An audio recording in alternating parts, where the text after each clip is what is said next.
मुहर्रम का महीना आया, 10 मुहर्रम की तारीख को अल्लाह के नबी की नमाज से हजरत हुसैन की शहादत हुई। बड़े दर्दनाक तरीके से करबला में शहीद किया गया। उस शहादत को याद करने के लिए हजरत हुसैन के कब्र की एक शबी बनाई गई जिसको ताजिया का नाम दिया गया। मुसलमान नौजवान ताजिए निकाल करके या हुसैन का नारा लगा रहा है। ओ मुसलमानों, तुम्हें हुसैन की शहादत का गम है। उसी मुहर्रम की 1 तारीख को हजरत उमर फारूक फजर की नमाज पढ़ा रहे हैं और अबू लूलू ने हमला करके उनको शहीद कर डाला। तुमने 1 मुहर्रम को हजरत उमर के नाम का तो कोई ताजिया नहीं निकाला। उसी मुहर्रम के पहले 17 जिलहिज्जा की तारीख को उस्मान गनी को उनके घर में बड़ी बेदर्दी से शहीद कर दिया गया। तुमने उस्मान गनी के नाम का तो कोई ताजिया नहीं निकाला, कोई अलम नहीं निकाला, कोई जुलूस नहीं निकाला। इस्लाम इन बिदात का नाम नहीं है मेरे भाई। अगर आप शहादतों का गम बनाएंगे तो साल की कोई तारीख ऐसी नहीं है जिस तारीख में किसी न किसी बड़ी शख्सियत की शहादत न हो। इस्लाम शहीदों के खून से इस्लाम की तारीख रंगीन है। अगर आप शहादतों का गम बनाएंगे और लोगों की पैदाइश की खुशी मनाएंगे तो साल की कोई तारीख बाकी नहीं। इस्लाम बड़ा ही सिंपल दीन है मेरे भाई, इसको सिंपल ही रहने दें। और मौत के आ जाने के बाद जब बंदे की रूह निकाली जाती है, बंदा अल्लाह की बारगाह में गुजारिश करता है, हत्ता इज़ा जाअ अहदहुमुल मौत क़ाल रब्बिरजिऊन। जब मौत का टाइम आता है तो बंदा कहता है कि ऐ अल्लाह, मुझे तू एक मौका और दे दे, एक बार तू दुनिया में मुझे लौटा दे। किस लिए? इसलिए नहीं कि मेरा मकान अधूरा था, मैं मकान की तामीर कर लूं। इसलिए नहीं कि बेटी की शादी करना था, शादी कर लूं। इसलिए नहीं कि कारोबार अधूरा था, कारोबार को पूरा कर लूं। लअल्ली आमलु सालिहन फीमा तरक्तु। ऐ अल्लाह, मुझे बस एक मौका और दे दे ताकि मैं नेक अमल करके तुझको राजी कर लूं। अल्लाह फरमाता है कल्ला, ऐसा हरगिज होने वाला नहीं है। इन्नहा कलिमतुन हुवा क़ाइलुहा। मेरे बंदे, ये तो बस तेरी एक ख्वाहिश है जो तेरी जुबान से निकल रही है। व मिन वराइहिम बरज़खुन इला यौम युबअतून। अब कयामत तक तुझे बरज़ख में रहना है। अब तेरी रूह को दुनिया में लौटाया नहीं जाएगा। अब मरने के बाद तेरी रूह को दोबारा 1 सेकंड के लिए भी दुनिया में नहीं भेजा जाएगा। हमारे यहाँ ये अकीदा कर दिया गया, साफ शबे बारात में बाप दादा की रूहें लौटती हैं। तो ये जो बिदात होती हैं, किसी ने बड़ी अच्छी बात लिखी है कि जो बिदात होती है वो हर साल एक नया बच्चा देती है। रबीउल अव्वल की 12 तारीख आती है। हमारे बहुत सारे मुसलमान भाई 12 रबीउल अव्वल की तारीख को नबी अकरम की पैदाइश का जश्न मनाते हैं। पहले ये जश्न छोटे मोटे पैमाने पर मनाया जाता था, अब हर साल उसके अंदर बढ़ोतरी हो रही है। अब तो ऐसे वीडियो भी आने लगे कि अल्लाह के नबी के नाम पर बड़े बड़े केक भी काटे जा रहे हैं। ऐसे वीडियोस भी हमने देखे कि लड़कियां नाच रही हैं, नबी की पैदाइश का जश्न मना रही हैं। इसी मालदा और कलियाचक की सड़कों पर हमने देखा नौजवान खूबसूरत लड़कियां बड़ी बड़ी गाड़ियों पर बैठी हैं और अल्लाह के नबी की मोहब्बत के नाम पर झंडे उठा उठा करके वो नबी अकरम का नारा लगा रही हैं। हो लोगों, जिस नबी ने अपनी उम्मत की बेटियों को पर्दे में रहने का हुक्म दिया, जिस नबी ने अपनी उम्मत की औरतों को ये हुक्म दिया कि जब भी तुम घर से निकलो तो पर्दे में निकलो, तुम्हारे जिस्म का कोई हिस्सा किसी गैर मर्द के सामने जाहिर न हो। आज उसी रसूल की मोहब्बत के नाम पर जवान जवान लड़कियां आज अपनी खूबसूरती की नुमाइश कर रही हैं। जिस नबी ने अपनी उम्मत को यह तालीम दी थी, मन तशब्बहा बिक़ौमिन फहुवा मिनहुम, जो किसी कौम की नकल करेगा वो उसी कौम के साथ कल कयामत के दिन उठाया जाएगा।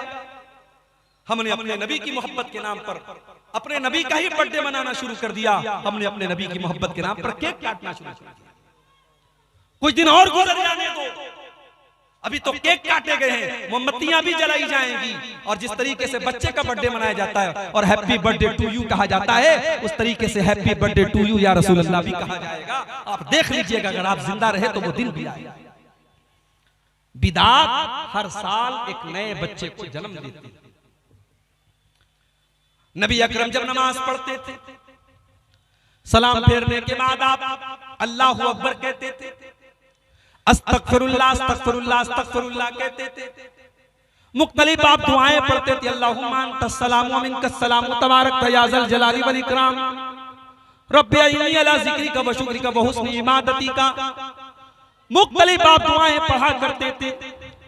उसके बाद अगर किसी की मर्जी है, कोई चाहता है वो हाथ उठा के दुआ करना चाहता है अपने लिए, अपने बाल बच्चों के लिए, वो दुआ कर सकता है, कोई मनाही नहीं है। हमने क्या किया, हमने नमाज पढ़ते ही सलाम फेरते ही हमने हाथ उठा के दुआ करना शुरू किया। इमाम ने हाथ उठाए, मुक्तदियों ने इमाम उठाए, मुक्तदियों ने हाथ उठाए, लोगों ने दुआएं की और उसके बाद सब उठ करके चले गए, सुन्नतें पढ़ने लगे। और सलाम फेरने के बाद की जो दुआएं हैं वो कोई नहीं पढ़ रहा है। एक बिदअत आती है, 10 सुन्नतों को लेके चली जाती है। मेरे कुल इन्नमा अना बशरुम मिस्लुकुम, ऐ नबी आप ऐलान कर दीजिए, आप बता दीजिए कि मैं तुम्हारी ही तरह इंसान हूं। जैसे तुम इंसान हो मैं भी इंसान हूं, बशर। यूहा इलैया, लेकिन तुम आम इंसान हो और मैं अल्लाह का नबी हूं, मैं अल्लाह का रसूल हूं, मैं अल्लाह का पैगंबर हूं। मेरे ऊपर अल्लाह ताला की वही नाज़िल होती है, मेरे ऊपर कुरान उतरता है और उस कुरान के अंदर अल्लाह ताला के जरिए मुझे ये हुक्म दिया गया है, अन्नमा इलाहुकुम इलाहुन वाहिद, कि तुम्हारा माबूद एक है, तुम्हारा रब एक है, तुम्हारी इबादत करने के लायक, तुम्हारी पूजा करने के लायक, तुम्हारे सजदा करने के लायक, तुम्हारे पुकारने के लायक सिर्फ एक ज़ात अल्लाह की।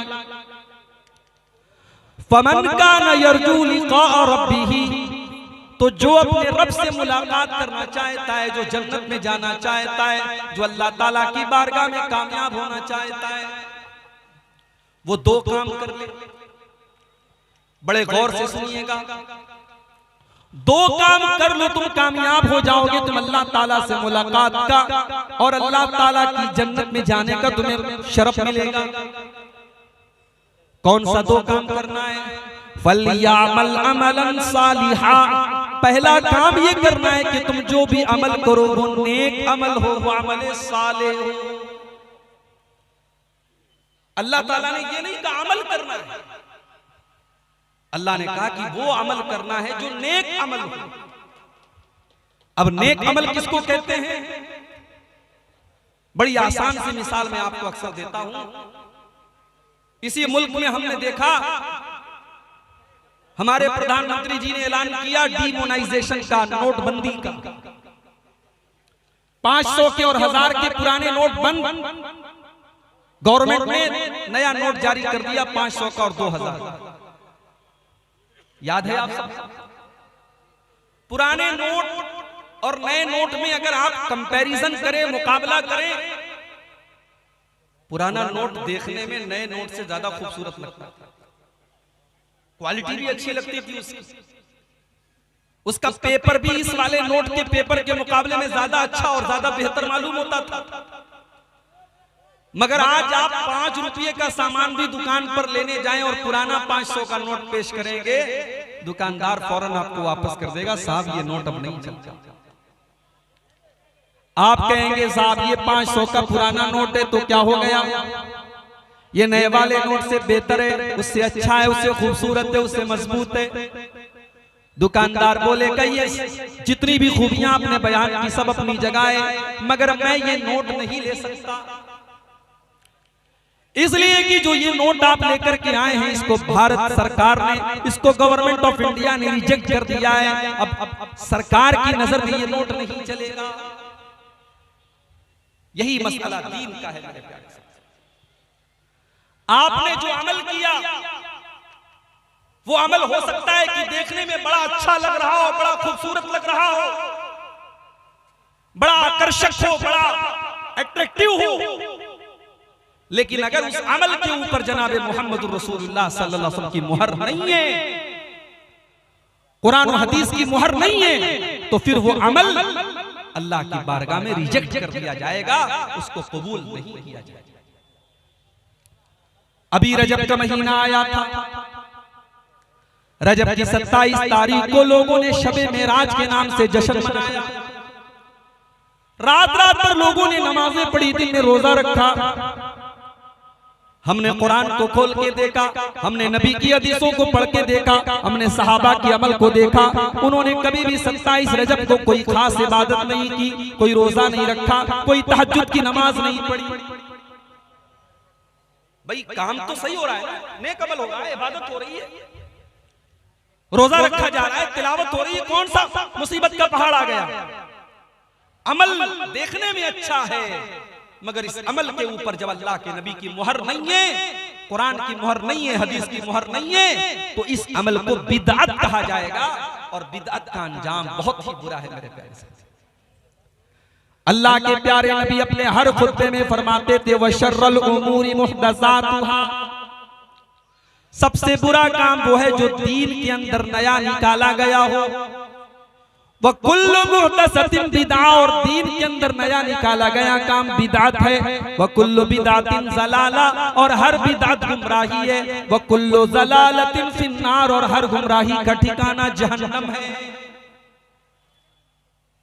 शरीयत आपकी लॉजिक से नहीं चलेगी, शरीयत चलेगी कुरान और हदीस की रोशनी में। चलिए शरीयत चलेगी अल्लाह और उसके रसूल के हुक्म की रोशनी में। मैयत को आपने दफना दिया, मिट्टी भी दे दी आपने। दफनाने के बाद, मिट्टी देने के बाद खड़े होकर के अजान देने लगे। पूछा भाई ये अजान क्यों दे रहे हो? एक भाई कहने लगा हम इसलिए ये अजान दे रहे हैं क्योंकि इस मैयत से, इस मरने वाले से कब्र के अंदर सवालों जवाब होने जा रहा है। और अल्लाह के नबी की हदीस है कि जब अजान दी जाती है तो शैतान भाग जाता है। हम इसलिए अजान दे रहे हैं कि अगर इसको बहकाने के लिए शैतान कब्र के अंदर आ जाए तो शैतान जल्दी से भाग जाए और ये सवालों का सही जवाब दे सके।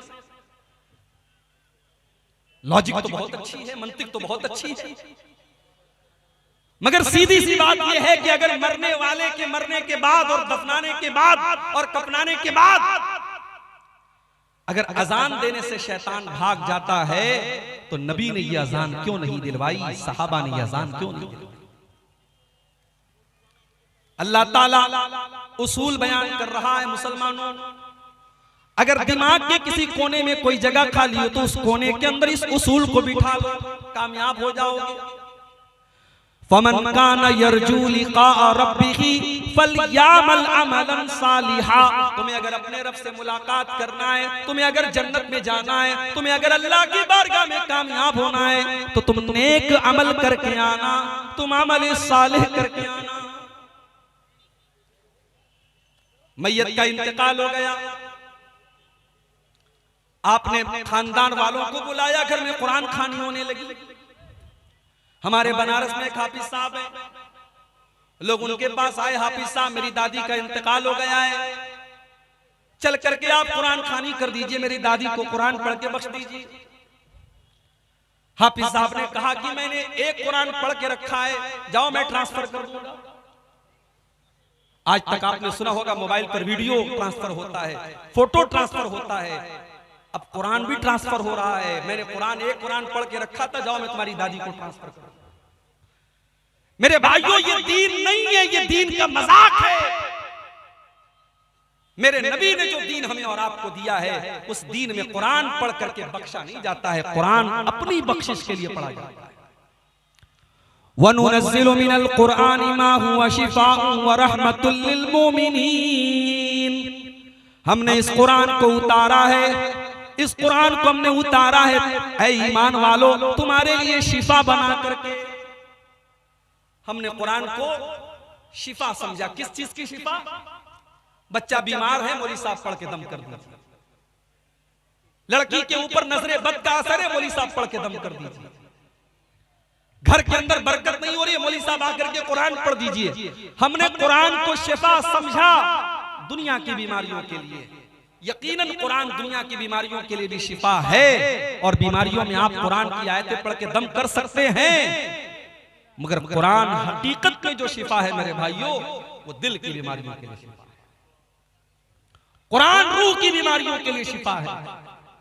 कुरान आपके दिल से तकब्बुर को मिटाता है, हसद को मिटाता है, लालच को मिटाता है, दुनिया की मोहब्बत को मिटाता है, शैतान की खसलतों से आपके दिल को पाक और साफ करता है। कुरान हकीकत में इस माना में शैतान है। मगर हमने कुरान को कुरान खानी की किताब बना कर अल्लाह के नबी फरमाते जिस घर में सूरह बकरा पढ़ी जाती है उस घर से शैतान भाग जाता है। एक साहब कहने लगे मौलवी साहब अगर हम मोबाइल के ऊपर सूरह बकरा की तिलावत शुरू कर दें तो क्या शैतान भाग जाएगा? यानी हर चीज में हमें शॉर्टकट चाहिए। हम खुद कुरान नहीं पढ़ेंगे, हम मोबाइल के जरिए कुरान पढ़ना चाहते हैं कि हम अब मोबाइल पर कुरान चालू कर दें और घर में कुरान बजने लगे, हमें कुरान ना पढ़ना पड़े। अल्लाह माफ करे आइंदा चल करके कहीं ऐसा ना हो कि नमाज भी वीडियो के जरिए और मोबाइल के जरिए पढ़ी जाने लगी और ये कहा जाए कि साहब हमने मोबाइल के अंदर वीडियो के जरिए नमाज पढ़ ली, नमाज हो गई। दीन को इतना डिजिटलाइज मत करो मेरे भाई। इसीलिए उलमा कहते हैं कि मोबाइल में कुरान पढ़ सकते हैं, तिलावत कर सकते हैं, जायज है, मगर कोशिश करनी चाहिए कि आप ओरिजिनल कुरान से तिलावत करें। हाँ सफर में है, किसी ऐसी जगह है वहां कुरान नहीं है, मुसहफ नहीं है, तो ठीक है आप मोबाइल के ऊपर कुरान पढ़ लें। कुरान को इस्लाम को डिजिटलाइज मत कीजिए मेरे भाई। आज बहुत सारी बिदअत और खुराफात ने समाज का बेड़ा गर्क करके रखा। शाबान का महीना आता है, 15 शाबान की रात आती है, हमारे बहुत सारे भाई कब्रिस्तान जाते हैं, अपने मुर्दों के लिए मग़फ़िरत की दुआएं करते हैं, अपनी माँ के लिए अपने बाप के लिए मग़फ़िरत की दुआएं करते हैं, रात रात भर तिलावत करते हैं, रात रात भर नमाजें पढ़ते हैं।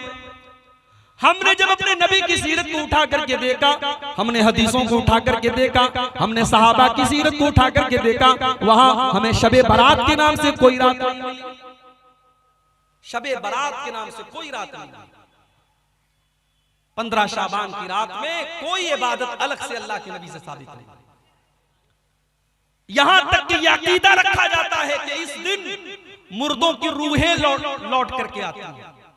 जैसे हमारे हिंदू भाइयों के अकीदा रखा जाता है कि साल में एक दिन उनके बाप दादा की, उनके पुरखों की आत्माएं लौटती हैं और वो कौवे की शक्ल में आती हैं, वो कौवों को खाना वगैरह खिलाती हैं। मुसलमानों ने उस कॉन्सेप्ट को अपने यहाँ ले लिया और हमारे यहाँ शबे बारात बन गई। हमारे यहाँ हलवा बनाया जाता है और मुर्दों को उसका सवाब पहुंचाया जाता है। यह बात अपने दिमाग में बिठा लो कि मरने के बाद किसी की रूह कभी दुनिया में लौट करके नहीं आती। यहां तक कि अगर कोई सुसाइड कर ले, कोई आत्महत्या कर ले, खुदकुशी कर ले, उसकी भी रूह दुनिया में वापस नहीं आती। वो हमें और आपको ऐसा लगता है कि ये अचानक मर गया, इसने सुसाइड कर लिया। वो अचानक नहीं मरा है, उसकी तकदीर के चैप्टर में ये लिखा था कि ये सुसाइड करके मरेगा। कोई अचानक नहीं मरता है। किसी एक्सीडेंट हुआ, हमें लगा अचानक हुआ, वो एक्सीडेंट भी हमारे मुकद्दर का एक हिस्सा होता है। कोई अपनी मौत के पहले नहीं मर सकता। मेरे साथ जो हादसा हुआ है वो शायद मौलाना अब्दुल रहमान सलफी के साथ मुंबई में जो हादसा हुआ तो उससे ये हल्का हादसा नहीं था। मैंने जब गाड़ी की तस्वीर खींच करके अपने छोटे भाई को भेजी, मोबाइल मेरा डिस्चार्ज हो गया और उसने सोशल मीडिया पे वो फोटो डाल दिया कि मेरे भाई के साथ हादसा हुआ है। लोगों ने सिर्फ गाड़ी की तस्वीर देखी थी, मेरी तस्वीर नहीं देखी थी। लोग ये मानने को तैयार ही नहीं थे कि मेरी जान बच गई। गाड़ी की तस्वीर देख करके लोग यकीन नहीं कर रहे थे। उस दिन मेरे मोबाइल पर कम से कम 1000 कॉल आई थी। मोबाइल मेरा दिन भर साइलेंट पड़ा हुआ था। तो हादसा हुआ, लेकिन अल्लाह ताला की कुदरत और अल्लाह की तौफीक, अल्लाह ने जिंदगी की कुछ सांसें और लिखी थी। तो हम ये नहीं कह सकते कि हमारी मौत जो है वो अचानक आई है। मौत तो अपने टाइम पर आती है। अल्लाह ने अगर मौत लिखी होगी तो छोटे मोटे हादसे के जरिए भी मौत आ जाएगी, और अगर मौत नहीं लिखी है तो इतना खतरनाक हादसा हो गया, फिर भी अल्लाह ताला ने अपना कर्म किया और बचाया। इसमें बिदात मत निकालो, इसमें कोई नए नए काम मत निकालो। इंतकाल हो गया किसी इंसान का, तीसरे दिन आपने बिरयानी बनवा दी, आपने लंबा चौड़ा खाने का इंतजाम किया, पूरे खानदान के लोग आकर के दावत उड़ा रहे हैं। मेरे नाना का इंतकाल, मेरे नाना के घर में भी ये बिदात और खुराफात अंजाम दी जाती है। मैं समझाता हूँ, नसीहत करता हूँ, लेकिन बहरहाल है माहौल है। जब तक अल्लाह हिदायत न दे इंसान के बस की बात नहीं। नाना का इंतकाल हुआ, आज इंतकाल हुआ है, अगले दिन रात में बिरयानी बनाने की तैयारी चल रही है। मसाला पीसा जा रहा है, प्याज काटी जा रही है। मेरे मामू लोग बैठे थे, मैंने कहा कि आपको कुछ समझ में आ रहा है? कल आपके बाप का जनाजा निकला था और आज आप बैठ करके दावत का इंतजाम कर रहे हैं।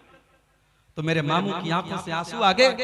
कहा कि बात आपकी बिल्कुल सही है, हमें भी ये चीज गलत लग रही है, मगर हम नहीं करेंगे तो समाज को क्या मुनाफा? अगर हम नहीं करेंगे तो कल समाज ये कहेगा कि इनके बाप का इंतकाल हो गया, इन्होंने अपने बाप का तीजा नहीं किया, इन्होंने अपने बाप का 40वां नहीं किया, इन्होंने अपने बाप की बरसी नहीं की। इस गम ने हमको मारा कि लोग क्या कहें। मेरे भाइयों, लोगों की परवाह मत करो, परवाह करना है तो अल्लाह और उसके रसूल की परवाह करो। हिसाब व किताब हमें अल्लाह की बारगाह में देना है। लोगों का क्या है? आप मरेंगे, लोग मिट्टी देकर के हाथ झाड़ के चले जाएंगे, लोग कब्र में आपके काम नहीं आएंगे, लोग आखिरत में आपके काम नहीं आएंगे। लोगों का क्या है मेरे भाई? इतना बड़ा जलजला आया तुर्की और सीरिया के अंदर, आराम से लोग होटलों में बैठ के खाना खा रहे हैं, बच्चों के साथ खेल रहे हैं। अचानक जलजला आता है, न बीवी को शौहर की फिक्र है, न बच्चों को बाप की फिक्र है, न बाप को बेटे की फिक्र है। सब भाग रहे हैं और अपनी जान बचाने के लिए सब बेताब पड़े हैं। एक छोटे मोटे जलजले में हमने कयामत का नक्शा देखा है। सोचो मेरे प्यारे साथियों, जब कयामत के दिन का जलजला आएगा तो क्या आएगा? यौम यफिरुल मर्उ मिन अखीहि व उम्मिहि व अबीहि व साहिबतिहि व बनीहि लिकुल्लि इम्रिइन मिनहुम यौमइज़िन शानुन युगनी। कयामत के दिन इंसान अपनी माँ को देख करके भागेगा, अपने बाप को देख करके भागेगा, अपनी बीवी को देख करके भागेगा, अपने बच्चों को देख करके भागेगा। वहां कोई किसी का पुरसाने हाल नहीं होगा। जब वहां कोई किसी के काम नहीं आएगा तो दुनिया में दूसरों की खुशी के लिए हम अल्लाह की शरीयत का खिलवाड़ न बनाए। मेरे प्यारे साथियों, बाप दादा ने क्या किया, समाज में क्या हो रहा है, माहौल में क्या चल रहा है, आप इसकी परवाह मत कीजिए, आप कुरान और हदीस पर अमल कीजिए। आज हमारे यहाँ की शादियों का हालात देख लीजिए। हमारे बहुत सारे नौजवान हर जलसे में तकरीर सुनने जा रहे हैं, अब्दुल गफ्फार साहब से बड़ी मोहब्बत करते हैं, हमारे साथ सेल्फी लेने के लिए तैयार हैं। लेकिन आपने कभी ये सोचा कि आप जब शादी करते हैं तो आपको बाकायदा सामान तिजारत बना करके आपका सौदा किया जाता है? गरीब लड़की के बाप से सौदा किया जाता है कि शादी के मौके पर आपको ये चीजें देनी पड़े।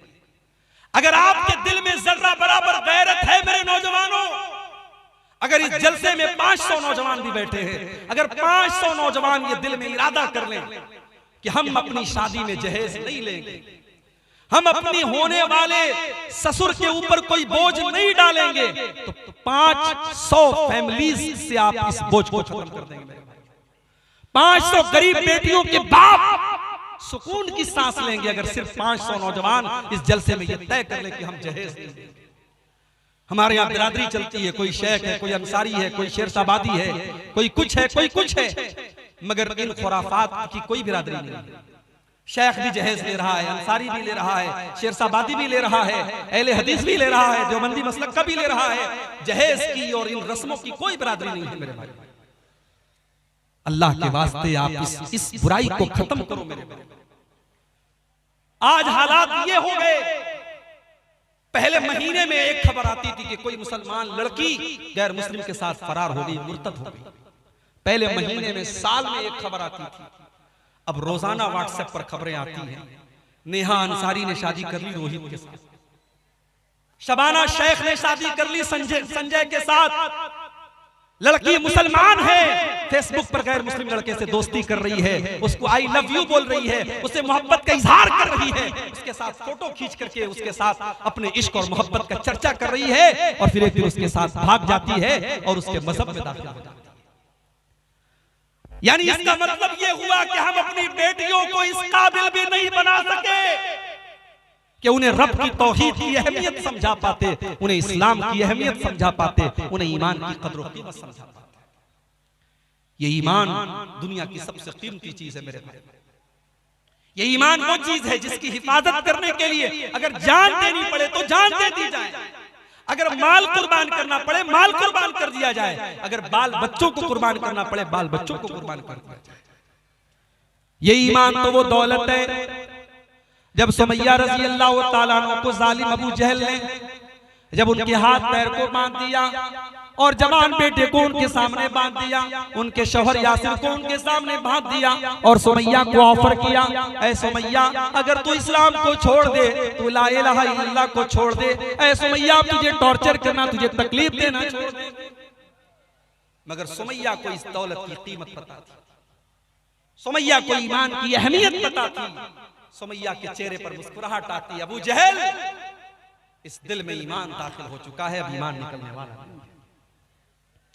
अबू जहल है सुमैया रज़ी अल्लाह ताला अन्हा के कपड़े उतार दिए, मादरजात बरहना कर दिया, सर से पैर तक नंगा कर दिया, जवान बेटे के सामने मां को नंगा कर दिया। सोचो मेरे भाइयों, एक मां के लिए कितनी बड़ी अज़ियत की बात है। ऐ सुमैया मैं तेरी अजमत पर कुर्बान जाऊं, तेरे ईमान पर कुर्बान जाऊं, तेरी इस्तिकामत पर कुर्बान जाऊं। सुमैया ने इस अज़ियत को बर्दाश्त कर लिया मगर ईमान से कॉम्प्रोमाइज नहीं किया, तौहीद से समझौता नहीं किया। फिर जालिम अबू जहल ने बड़ी बेदर्दी के साथ उनकी शर्मगाह पर हमला करके उनको बड़ी बेदर्दी से शहीद कर दिया। सुमैया ने शहादत दे दी, अपनी जान दे दी मगर अपनी तौहीद से समझौता नहीं किया। ईमान तो वो चीज है मेरे भाइयों, मेरी माओ बहनों, जिसको बचाने के लिए सुमैया शहीद हो गई और आज आपकी जवान बेटियां इस ईमान का सौदा कर रही हैं और इश्क और मोहब्बत के नाम पर गैरों के साथ इस्लाम को छोड़ करके जा रही हैं। बड़ी प्लानिंग के साथ ये काम हो रहा है और हम और आप जहेज लेके लेने देने में मगन बने हुए हैं, हम और आप अपने फजूल के रस्म रिवाज में मगन बने हुए हैं। हमने अपनी बेटियों को कॉलेजों में पढ़ाया, यूनिवर्सिटीज में पढ़ाया, हमने आला तालीम अपनी बेटियों को दिलाई मगर अपनी बेटियों को इस काबिल हम नहीं बना सके कि उनको तौहीद की अहमियत बताते, उनको ईमान की कदरों कीमत बताते। दीनी तालीम के नाम पर हमारे यहाँ क्या है, हमने बहुत बड़ा तीर मार लिया। हाफिज जी से कहा, हाफिज जी मेरी बिटिया को कुरान पढ़ा दीजिए। हाफिज जी घर में आए रट्टू तोते की तरह, उन्होंने कुरान का नाजरा हमारी बिटिया को पढ़ा दिया। माफ कीजिएगा, नाजरा कुरान पढ़ने का नाम दीनी तालीम नहीं है। नाजरा कुरान पढ़ करके आपकी बेटी को यह नहीं पता चलेगा कि पर्दा किस चीज का। आपकी बेटी जब तक कुरान की उस आयत का मतलब नहीं समझेगी जिस आयत में आपकी बेटी को पर्दे का मतलब बताया गया है और आपकी बेटी से यह कहा गया है, या अय्युहन नबी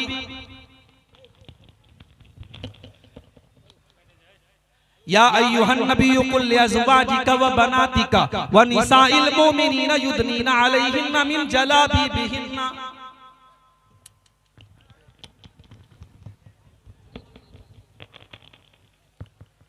ऐ नबी अपनी बेटियों से कह दीजिए, अपनी बीवियों से कह दीजिए और तमाम मुसलमान औरतों से कह दीजिए जब वो अपने घर से निकला करें तो अपने ऊपर चादर डाल लें, अपने ऊपर नकाब डाल लें, अपने ऊपर बुर्का डाल लें। ज़ालिका अदना अन युरफ़ना फला युज़ैन, ये पर्दा उनकी पहचान बन जाएगा। हमारे यहाँ तो पर्दा करने वालियां भी कोरोना के बाद मास्क लगाने लगे। अब नकाब नहीं चलता, अब मास्क चलता है। हरे कलर का फ्रॉक है तो हरे कलर का मास्क लग गया, गुलाबी कलर का कपड़ा है तो गुलाबी कलर का मास्क लग गया। माफ कीजिए, मास्क नकाब की जगह नहीं ले सकता है। नकाब को भी हमने डिजाइनदार बना दिया। अब माशाअल्लाह नकाब इतना खूबसूरत हो गया कि शायद बगैर नकाब पर उतनी तवज्जो और नजर न जाए जितनी नकाब के ऊपर जाती है। मेरे भाइयों, हमने अपनी बेटियों को जब कुरान का मतलब ही नहीं पढ़ाया और उनको दीनी तालीम ही नहीं दी तो हमारी बेटियां अगर आज गैरों के साथ फरार हो रही हैं तो हमें बहुत हैरत है। हमने अपनी लड़कियों को इजाजत दी वो बाजार जाएं, हमने बाजार के रास्ते उनके लिए खोल दिए, हमने कॉलेजों के रास्ते उनके लिए खोल दिए, हमने यूनिवर्सिटीज के रास्ते उनके लिए खोल दिए और हमने मस्जिदों के रास्ते उनके लिए बंद कर दिए। दुनिया की हर जगह औरत जा सकती है, मस्जिद में नहीं जा सकती। फतवा लग गया साहब मस्जिद में जाने से फितना पैदा होगा। मेरे भाइयों, आज आप गौर करें कि आज मुस्लिम पर्सनल लॉ बोर्ड भी ये कह रहा है कि नहीं, अगर पर्दे का इंतजाम हो तो औरतों को मस्जिद में इंतजाम उनका होना चाहिए। बड़ी देर में बात आई है मगर देर आए दुरुस्त है। जब बीमार इंसान होता है ना, मेरे साथ एक्सीडेंट हुआ, ऐसे बजाय मुझे कोई चोट नहीं आई, मगर 2 दिन के बाद अब मेरे सीने में दर्द हो रहा है, पीठ में दर्द हो रहा है।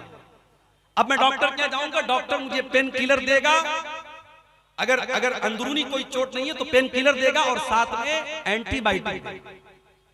उसूल यही है, बीमारी जितनी तगड़ी हो एंटीबायोटिक उतना तगड़ा दिया जाता है। आज एक तरफ बेपर्दगी की बीमारी है, एक तरफ बेहयाई की बीमारी है, एक तरफ फेसबुक की बीमारी है, एक तरफ इंस्टाग्राम की बीमारी है, एक तरफ व्हाट्सएप की बीमारी है। आपकी जवान बेटियों के हाथ में मोबाइल है, रात में 12 बजे वो किससे बात करती हैं आप नजर नहीं रख सकते मेरे भाई। उनके फेसबुक पर उनसे प्राइवेट में कौन कौन चैटिंग कर रहा है आप नजर नहीं रख सकते। जब बीमारियां इतनी बढ़ गई हैं तो एंटीबायोटिक का डोज भी उतना ही तगड़ा होना चाहिए। अगर आपने अपनी बेटियों की सही तरबियत नहीं की, मेरी बात लिख के रख लीजिए, आने वाले 10 और 15 सालों के बाद शायद कोई गांव ऐसा नहीं होगा, कोई खानदान ऐसा नहीं होगा जहां की कोई न कोई लड़की गैर मुस्लिम के साथ फरार होकर के मुर्तद न हुई हो। ये जंगल की आग की तरह ये चीज फैल। अल्लाह ने कुरान में फरमाया, या अय्युहल्लज़ीना आमनू कू अनफुसकुम व अहलीकुम नारा, ऐ ईमान वालो अपने आप को और अपने परिवार को, अपनी फैमिली को, अपने बाल बच्चों को जहन्नम की आग से बचाओ। अपने दिल पर हाथ रख के बताइए, औलाद वालो, आपका बेटा अगर आग में जल रहा हो और आपको पता लग जाए तो क्या आप जलसे में बैठ करके अब्दुल गफ्फार साहब की तकरीर सुनेंगे? आप दौड़ते भागते जाएंगे। आपको मोबाइल पर कॉल आ जाए कि मेरे बेटे का एक्सीडेंट हो गया, आप हॉस्पिटल पहुंचेंगे और अगर जरूरत पड़ी तो अपना खून दे करके और अपनी जान दे करके आप अपने बच्चों को बचाएंगे। इतनी मोहब्बत करते हैं अपनी फैमिली से, अपने परिवार से, अपने बाल बच्चों से। अल्लाह तबारक व तआला उसी मोहब्बत को अपील करते हुए फरमाता है, या अय्युहल्लज़ीना आमनू कू अनफुसकुम व अहलीकुम नारा, ऐ ईमान वालो, जिस परिवार से, जिस अहलो अयाल से तुम इतनी मोहब्बत करते हो, उसको दुनिया की आग में तुम जलते हुए नहीं देखना चाहते हो। तुम्हारे बाल बच्चे, तुम्हारे बेटे और बेटियां जहन्नम की आग में कैसे जल रहे हैं और तुम कैसे गवारा कर रहे हो। अपने बच्चों को बचाओ जहन्नम की आग से।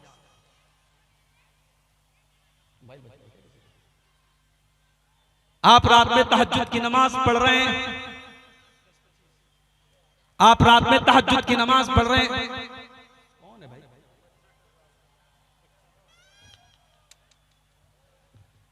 सुकून होना चाहिए प्रोग्राम।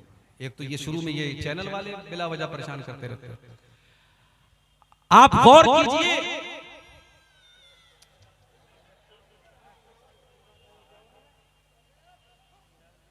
अल्लाह रहम फरमाए। बच्चों की मोहब्बत हमारे और आपके दिल में होती है, लेकिन अगर आप तहज्जुद की नमाज पढ़ रहे हैं और आपका बेटा गलत रास्ते पर जा रहा है और आपकी बेटी गलत रास्ते पर जा रही है मेरे भाइयों, तो अल्लाह क्या हमारी और आपकी गर्दन बच नहीं सकती। अल्लाह के नबी फरमाते हैं, कुल्लुकुम राइन व कुल्लुकुम मसऊलुन अन रइयतिही, तुम में से हर इंसान जिम्मेदार है और उसकी जिम्मेदारी के बारे में कल कयामत के दिन सवाल किया जाएगा। आपको अपने बच्चों की बहुत फिक्र है, आपने बच्चों के लिए प्रॉपर्टी बनाई, आपने घर मकान बनाया, आपने सोने चांदी के जेवरात बनाए, मगर अपने दिल पर हाथ रख के बताओ, आपने अपने बच्चों की आखिरत के लिए क्या किया? आखिरत के लिए आपने क्या किया? दुनिया में तो चलो आपने अपने बच्चों का इंतजाम कर दिया, मगर आपको अपने बच्चों की आखिरत में कितनी फिक्र है? कभी आपने इस पर गौर किया? आज कितने मुसलमान हैं, बच्चा बीमार हो गया, माँ उसकी मालिश कर रही है, मालिश करने के बाद काजल का टीका लगा रही है। आप क्या लगाते? नहीं लगाते? काजल का टीका लगाती है पेशानी। औरतों से पूछो क्यों लगाती हो, कहती है नजर नहीं लगती। किसने बताया भैया? कुरान में लिखा है, नबी ने फरमाया, सहाबा ने किया नहीं। टोटका है हिंदुस्तान के माहौल में राइज हो गया, बच्चे को नजर का टीका लगाया जा रहा है। घर में नजर न लगे, गैर मुस्लिमों के यहाँ नींबू और मिर्चे लटकाए जाते हैं, मुसलमानों के घरों में भी मिर्ची और नींबू लटकाए जाते हैं। बच्चा बीमार हुआ, आपने उसके पेट में तावीज बांध दिया, उसके गले में तावीज बांध दिया। मेरे भाइयों, क्या आपने नबी की वो हदीस नहीं सुनी, मन अल्लक़ तमीमतन फ़क़द अशरक, जिसने तावीज लटकाया उसने शिरक। अल्लाह के प्यारे नबी अपने नवासे हसन और हुसैन को पढ़ करके दम करते हैं, ओईज़ुकुमा बिकलिमातिल्लाहि ताम्मा मिन कुल्लि शैतानिन व हाम्मा व मिन कुल्लि ऐनिन लाम्मा। आपने दुआ याद नहीं की, आपको दुआ पढ़ना नहीं आता, तो आपने शॉर्टकट तलाश किया, आपने मौलवी साहब से कहा तावीज बना के दे दीजिए। मौलवी साहब ने तावीज बना के दे दिया। मेरे भाइयों, इन बिदात और खुराफात से अपनी फैमिली को बचाओ, शिर्क से बचाओ अपने बच्चों को। हजरत याकूब अलैहिस्सलाम को देखो, उनके 12 बच्चे हैं। याकूब अलैहिस्सलाम का इंतकाल होने वाला है आखिरी टाइम में। 12 बच्चे उनके बिस्तर को लपेटे, बिस्तर को घेरे हुए हैं। हजरत याकूब अलैहिस्सलाम अपने बच्चों से कहते हैं, अम कुंतुम शुहदा इज़ हज़र याकूब अल मौत इज़ क़ाल लिबनीहि मा ताबुदून मिन बादी। हजरत याकूब अपने बच्चों से कहते हैं, किसकी इबादत करोगे? कालू नाबुदु इलाहक व इलाह आबाइका। बच्चे कहते हैं, अब्बा जान, हम आपके और अपने बाप दादा के माबूद की इबादत करेंगे, अल्लाह की इबादत करेंगे। याकूब अलैहिस्सलाम को अपने इंतकाल के टाइम बच्चों की तौहीद की फिक्र है। मेरे प्यारे साथियों, अपने बच्चों के अकीदे की फिक्र कीजिए। और जाते जाते मैं चाहता हूं कि थोड़ा सा आप, चूंकि मैं मजबूरी की वजह से मुझे पहले नंबर दिया गया है, जलसे वालों को इस बात का भी डर है कि कहीं जो चंदे का एक उम्मीद, प्रोग्राम के जरिए उम्मीद है चंदे की, कहीं वो चंदा कम ना हो जाए। मैं बड़े अदब से आपसे गुजारिश करता हूं, मेरी तकरीर का आखिरी पॉइंट चल रहा है, 5-10 मिनट आप आइए और इस कब्रिस्तान के रास्ते के लिए, जाहिर है कब्रिस्तान हमारी बड़ी बुनियादी जरूरत है। ये सदक़े जारिया होगा अगर आपने 100 रुपया, 1000 रुपया, 10,000 रुपया, जो भी आपकी ताकत है, आपने अगर कब्रिस्तान में ताउन किया, तो जब तक ये कब्रिस्तान का रास्ता रहेगा तब तक आपको और जिसकी तरफ से आपने सदका दिया होगा उसको उसका सवाब मिलता रहेगा। मैं आपसे गुजारिश करूंगा कि आप इस कार्य खैर में हिस्सा लेते चले जाएं और ताउन करते चले जाएं। मुझे इस बात का भी हुक्म मिला है कि थोड़ा बहुत आपका ताउन भी जो है मैं कबूल करूं। मेरे भाइयों, आज हमें और आपको इस कार्य खैर में, इस तरीके की चीजों में भी अपने आप को और अपने घर वालों को हिस्सा दिलवाना चाहिए। नबी अकरम ने औरतों से फरमाया था, तसद्दक़ना, तुम सदका खैरात किया करो, फ़इन्नी उरीतुकुन्ना अक्सर अहलिन नार, मैंने तुमको जहन्नम की आग में बहुत ज्यादा जलते हुए देखा। मैं अपनी माओ बहनों से गुजारिश करूंगा कि आप बढ़ चढ़ करके इस कार्य खैर में हिस्सा लें, अपने जेवरात उतार करके आप दें। नबी के दौर में हमने सहाबा की, सहाबियात के वाक़यात हमने हदीस की किताबों में पढ़े हैं कि अल्लाह के नबी ने चंदे की अपील की, औरतों ने अपनी कान की बालियां, अपने गले के हार उतार करके दे दिए। आज वो मिसाल, आज इस सरजमीन चिलमारी पर भी आपको कायम करना है, चिलमारा पर भी कायम करना है। आपको इस कब्रिस्तान के लिए आपको सदका जारिया के तौर पर अपना जो ताउन है, जो दान है, वो आपको देना है। मेरे भाइयों, वक्त बहुत नाजुक है, वक्त बहुत नाजुक है और दीन और ईमान को बर्बाद करने के लिए बहुत सारे फितने इस वक्त जो है सामने आ रहे हैं। हमें और आपको, अपने आप को और अपने घर वालों को इन फितनों से बचाने की जरूरत है। और उसके लिए बड़ी जरूरी चीज ये है कि आप अपने बच्चों को दीन की तालीम दिलाएं। मैं ये नहीं कहता कि आप सारे बच्चों को आलिम बना दीजिए, सारी बच्चियों को आलिमा बना दीजिए, मगर कम से कम अपनी औलाद को आप दीन की इतनी तालीम दे दीजिए कि जो दीन की मोटी मोटी बात है, जो बेसिक नॉलेज है, आपका बेटा, आपकी बेटी उस दीनी इल्म आप उसके अंदर मौजूद हो। आपका बेटा, देखिए अब ये चंदे का भी मामला शुरू हो रहा है, 5-10 मिनट का वक्त है, आप जल्दी जल्दी आइए। मैं सफर की हालत में हूँ, आपके हक में इंशाअल्लाह मैं दुआ करूंगा और हमारे बुजुर्ग उलमा भी बैठे हैं, वो सब भी आपके हक में दुआ करेंगे। अल्लाह ताला ये 4000 रुपया किसी भाई ने दिया है, अल्लाह इस चंदे को कबूल फरमाए।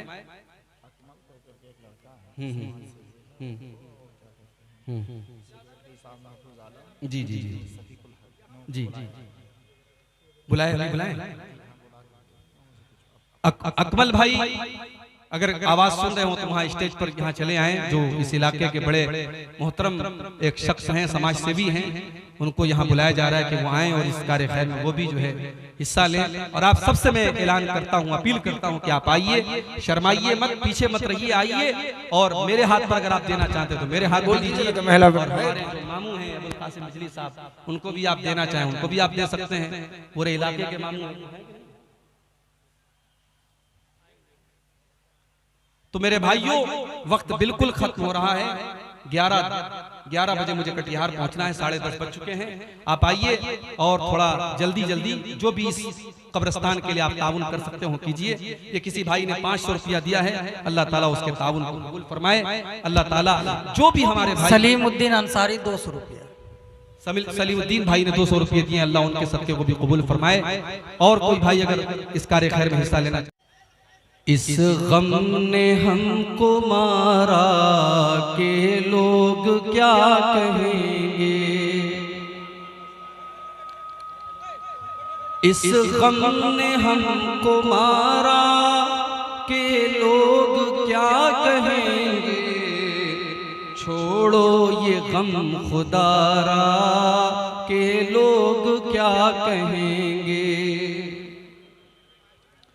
आसान दीन हमको तब तक लगेगा मुश्किल, आसान दीन हमको तब तक लगेगा मुश्किल, जब तक लगेगा नारा के लोग क्या कहेंगे, जब तक लगेगा नारा के लोग क्या कहेंगे।